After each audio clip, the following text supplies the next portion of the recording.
8절부터 18절까지 말씀을 우리 함께 보실 텐데 제가 봉독하겠습니다. 빌레몬서 8절부터 18절 말씀, 하나님의 말씀을 봉독하겠습니다. 이러므로 내가 그리스도 안에서 아주 담대하게 내게 마땅한 일로 명할 수도 있으나 도리어 사랑으로서 간구하노라. 나이가 많은 나 바울은 지금 또 예수 그리스도를 위하여 갇힌 자 되어 갇힌 중에서 낳은 아들 오네시모를 위하여 내게 간구하노라. 그가 전에는 내게 무익하였으나 이제는 나와 내게 유익함으로 내게 그를 돌려보내노니 그는 내 신복이라. 그를 내게 머물러 있게 하여 내 복음을 위하여 갇힌 중에서 내 대신 나를 섬기게 하고자 하나 다만 내 승낙이 없이는 내가 아무것도 하기를 원하지 아니하노니 이는 너의 선한 일이 억지같이 되지 아니하고 자의로 되게 하려 함이라. 아마 그가 잠시 떠나게 된 것은 너로 하여금 그를 영원히 두게 함이리니 이후로는 종과 같이 대하지 아니하고 종 이상으로 곧 사랑받는 형제로 둘 자라. 내게 특별히 그러하거든 하물며 육신과 주 안에서 상관된 내게랴. 그러므로 내가 나를 동역자로 알진대 그를 영접하기를 내게 하듯 하고 그가 만일 내게 불의를 하였거나 내게 빚진 것이 있으면 그것을 내 앞으로 계산하라. 아멘.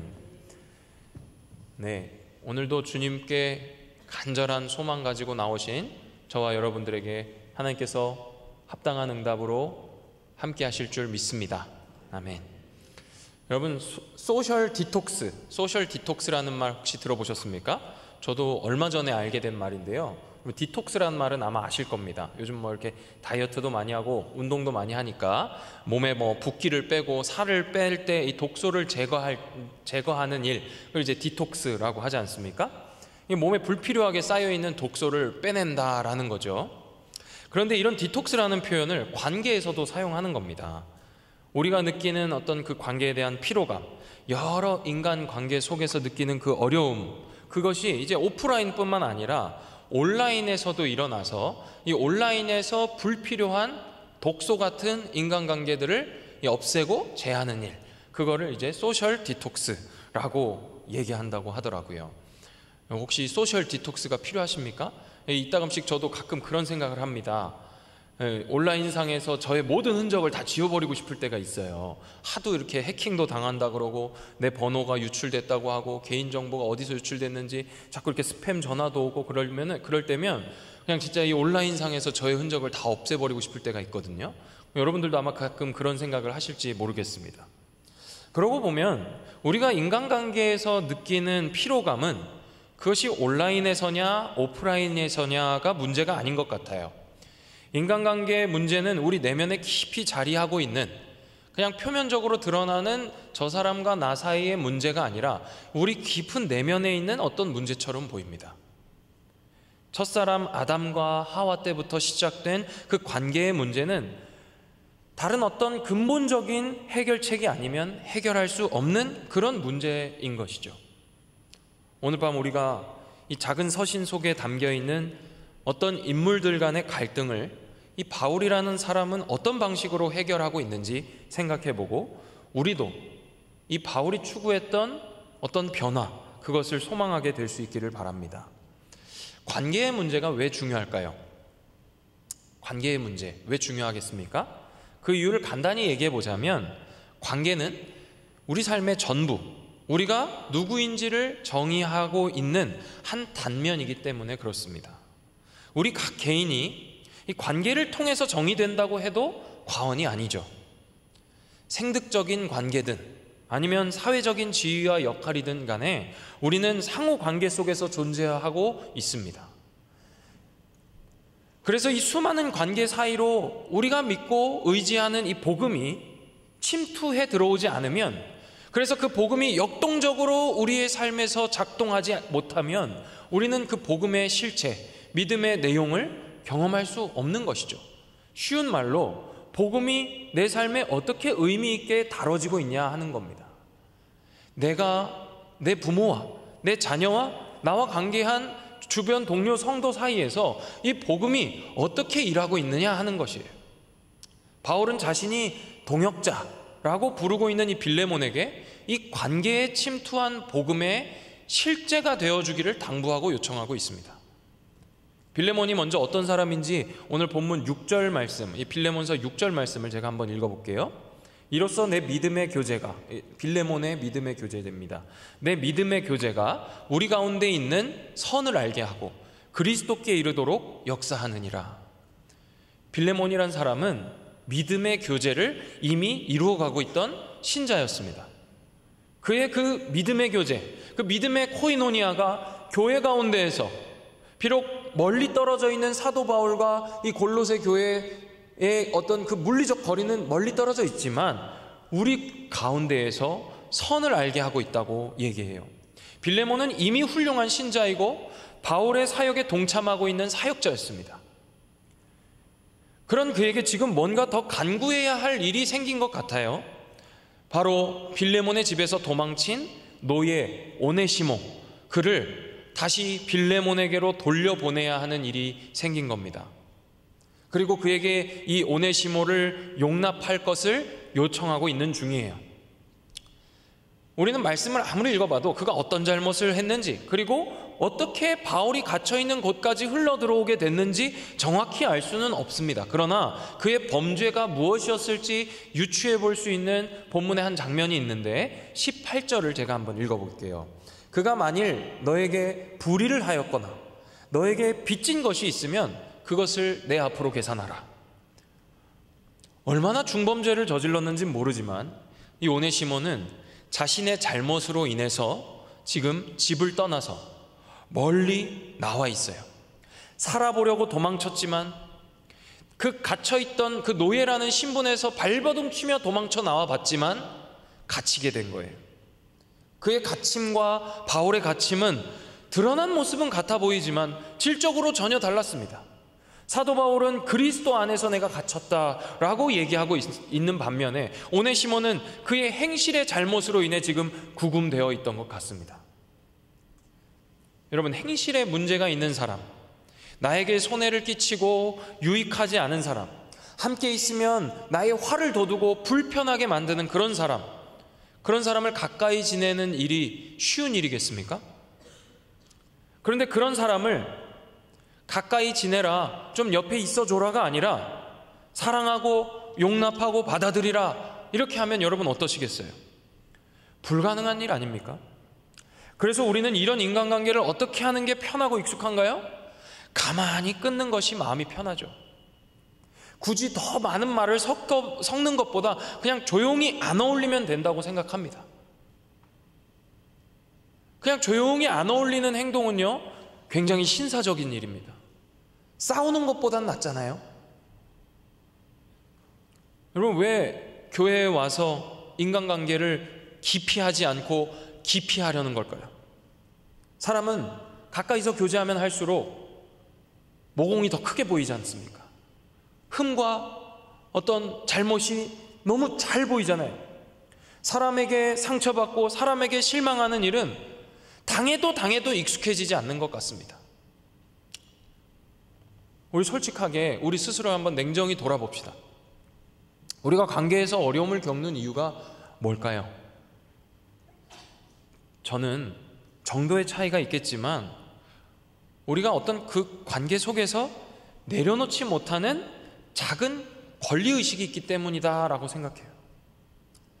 상대방을 향해서 가지고 있는, 내가 고유하게 소유하고 있는 권한과 지위가 있다고 생각하는 것이죠. 근데 바울은 자신의 권리와 권한을 주장하지 않습니다. 8절부터 9절 말씀을 저와 여러분이 한 절씩 교독해 보겠습니다. 제가 8절 읽겠습니다. 이러므로 내가 그리스도 안에서 아주 담대하게 내게 마땅한 일로 명할 수도 있으나 나 바울은 지금 또 예수 그리스도를 위하여 갇힌 자 되어. 사도 바울은 자신이 명령을 할 수 있지만, 내가 마땅히 너에게 명령할 수 있는 사람이지만 내가 사랑으로 간구한다, 이렇게 말해요.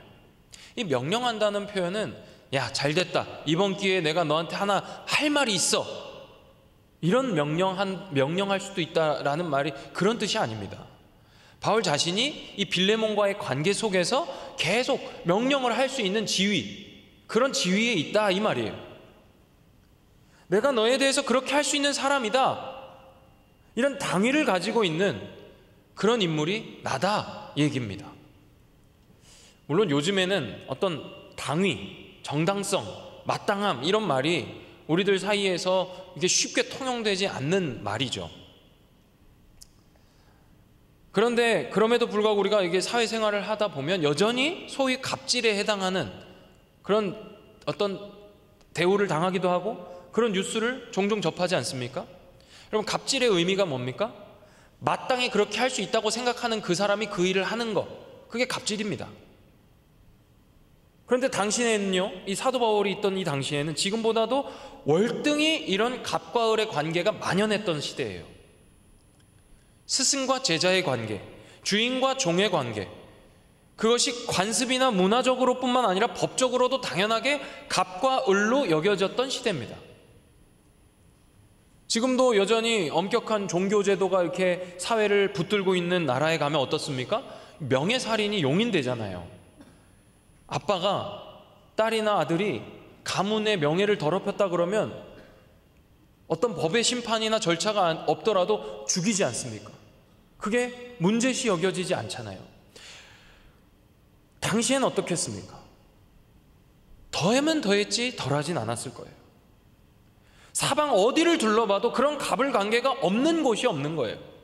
그 시대가 그냥 그런 시대였던 거예요. 그런데 사도 바울은 그런 시대와 문화를 뛰어넘는 용단을 내립니다.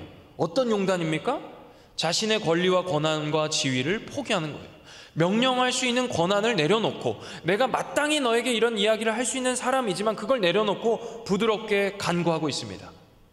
이 간구한단 말도요, 어떤 뜻이냐면 내가 곁에서 말한다 라는 말입니다. 우리 곁에서 말씀하시는 분이 누굽니까? 요한복음을 보면 보혜사 성령님을 이 동일한 말로 표현합니다. 성령님이 하시는 일이 무엇입니까?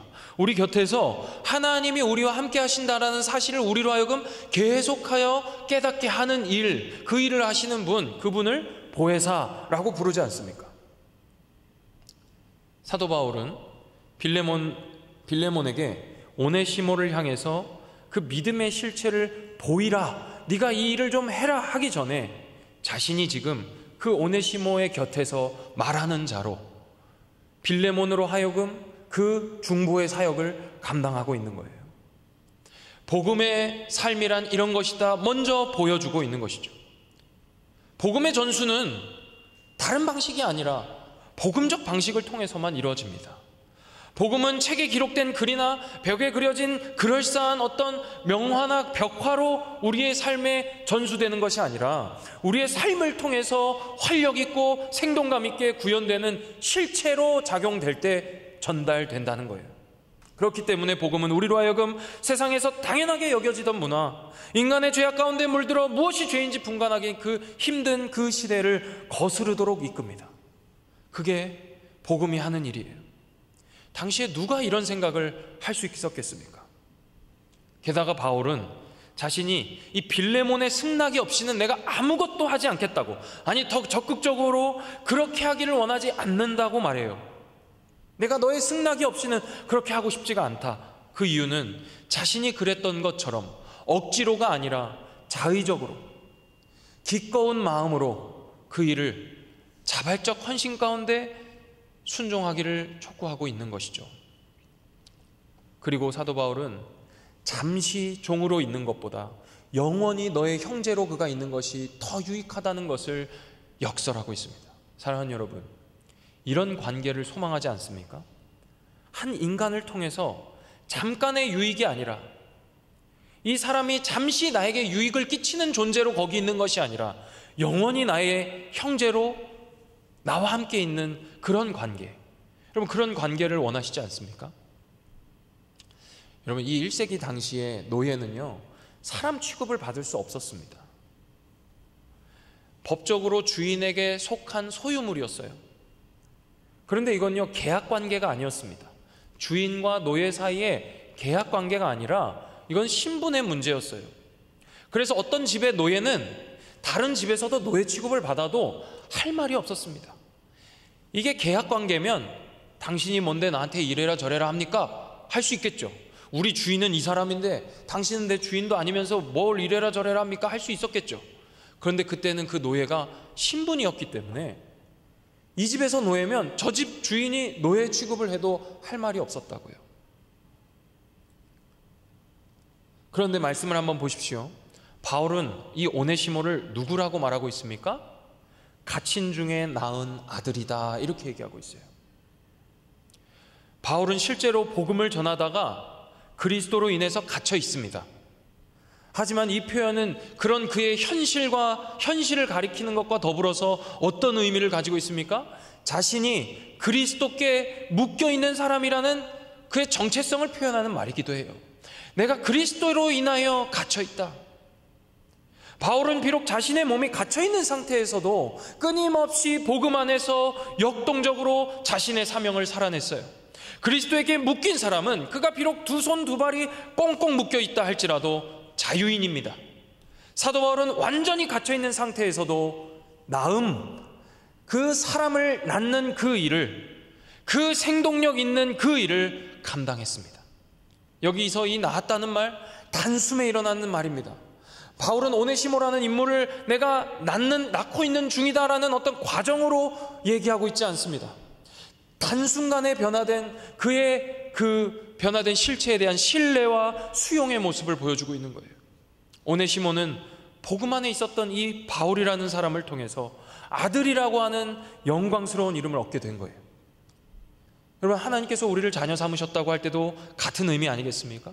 우리를 자녀 삼으실 때 얘가 내 자녀가 될 자격이 있는지 한번 지켜보자 하시면서 그 과정을 길게 관찰하시는 분이 아니시죠.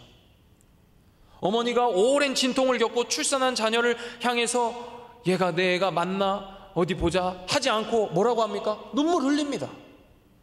내 배 아파서 낳은 내 애를 보면서 얘 진짜 내가 낳은 애 맞는지 눈, 코, 입 뜯어보면서 누구 닮았나 관찰하지 않아요.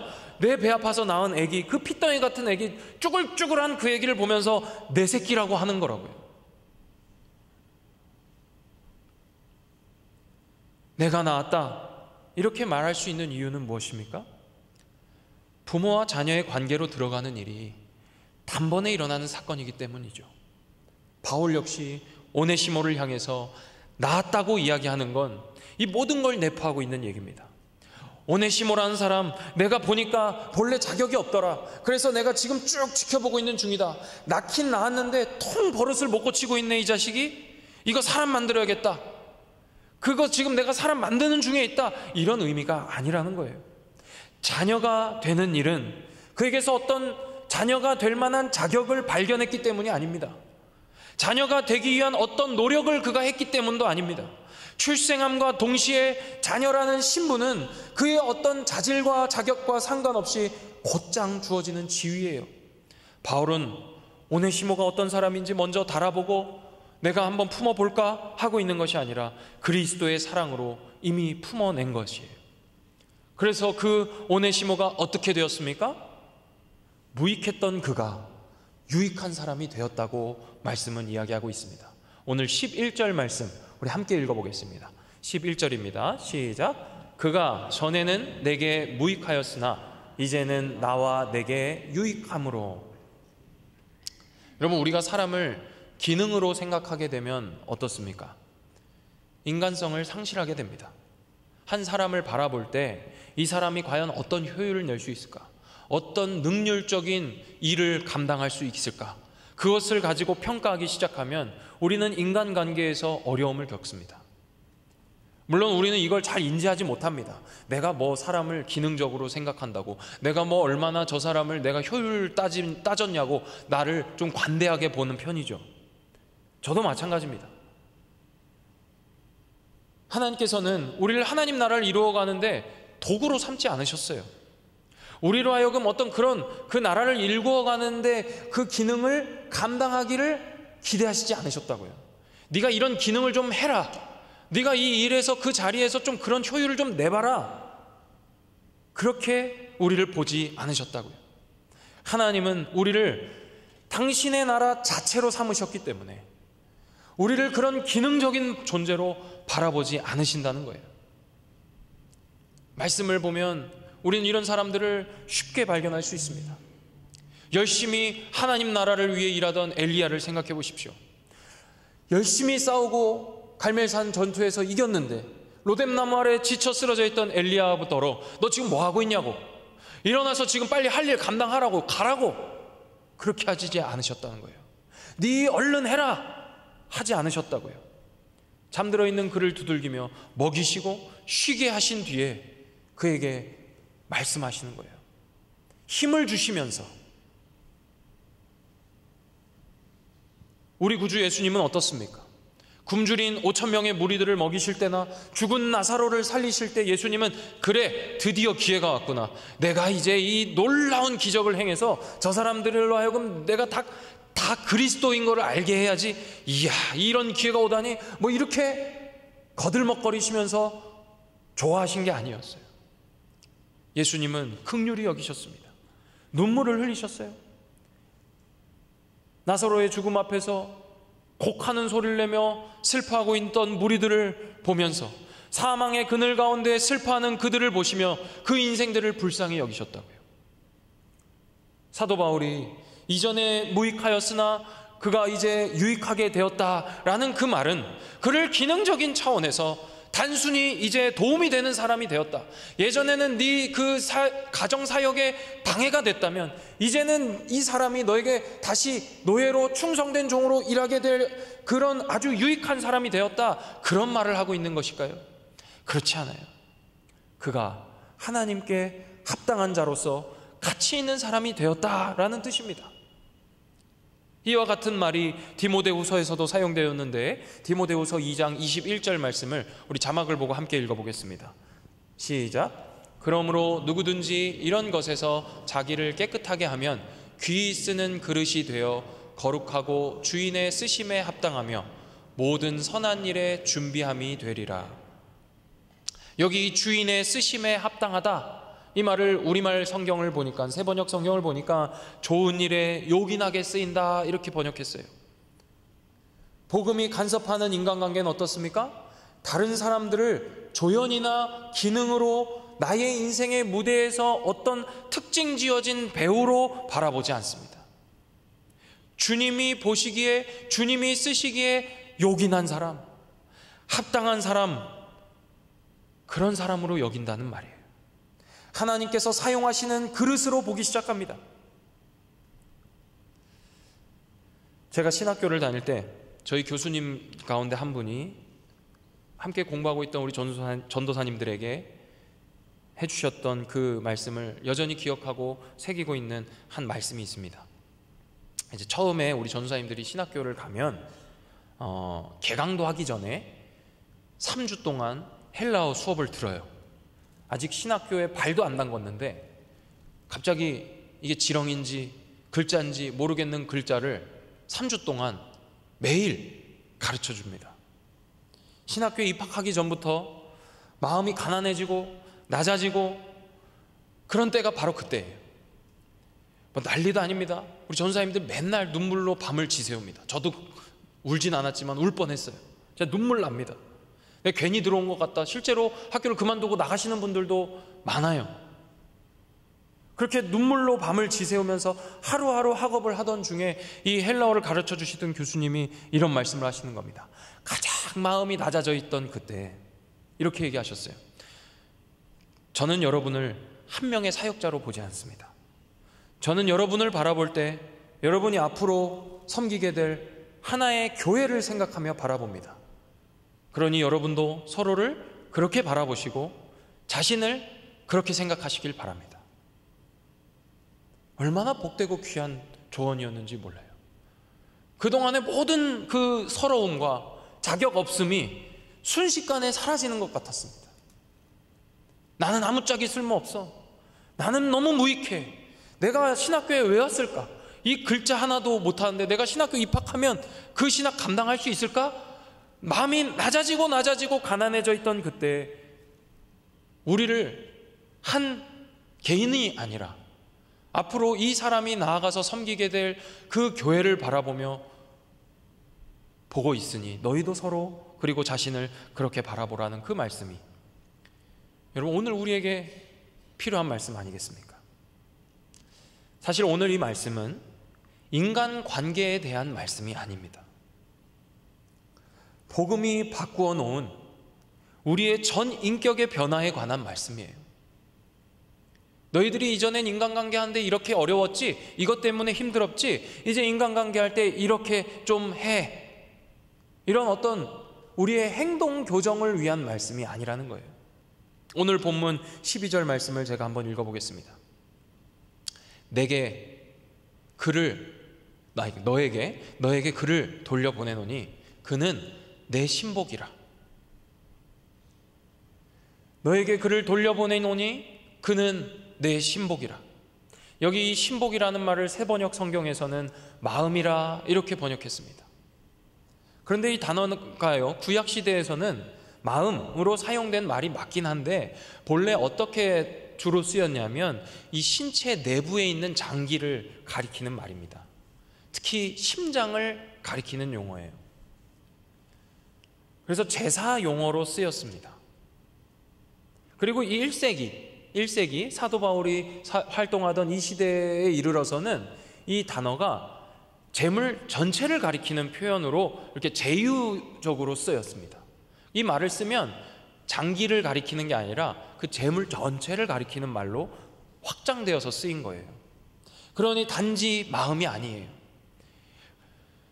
지금 사도 바울이 빌레몬에게 편지를 하면서 그는 내 신복이라 라고 얘기하는 건 그는 내 마음이라, 그는 내 전부라, 그는 나의 전 인격이라 이렇게 얘기하고 있는 것이죠. 여러분, 예수님께서 우리에게 오셔서 하신 일이 무엇입니까? 우리를 동정하시면서 불쌍하다, 아이고 가엾다 하신 겁니까? 십자가에서 죽으신 이유가 무엇입니까? 그냥 우리 죄 대신 속하여 주시려는 그 차원에서 끝났습니까? 그렇지 않죠. 예수님께서는 우리의 전 인격을 바꿔놓으셨어요. 영원히 하나님과 원수되어 있던 우리를 영원히 하나님과 교제할 수 있는 자로 바꾸어 놓으신 겁니다. 죽어서 가는 천국이 아니라 살아서 육신으로 입고 있는 이때에도 하나님 나라를 맛보아 알 수 있는 자들로 바꾸어 놓으신 일이 십자가에서 피 흘려 죽으심으로 이루어내신 일이라고요. 주 안에서 사랑받는 형제 자매이신 사랑하는 은표의 가족 여러분, 우리가 그의 사랑 안에서 서로 용납하고 이해하고 포용해서 이 어둡고 퍽퍽한 시대를 거슬러서 무익한 자였지만 유익한 자로서 하나님 나라 백성으로 살아갈 수 있게 되기를 소망합니다. 여러분, 관계의 변화는 내가 어떤 사람을 선대하는 것, 내가 이 사람에게 조금 더 친절을 베푸는 것, 그것을 통해서 관계의 변화가 일어나는 것이 아니에요. 관계의 변화는 존재의 변화입니다.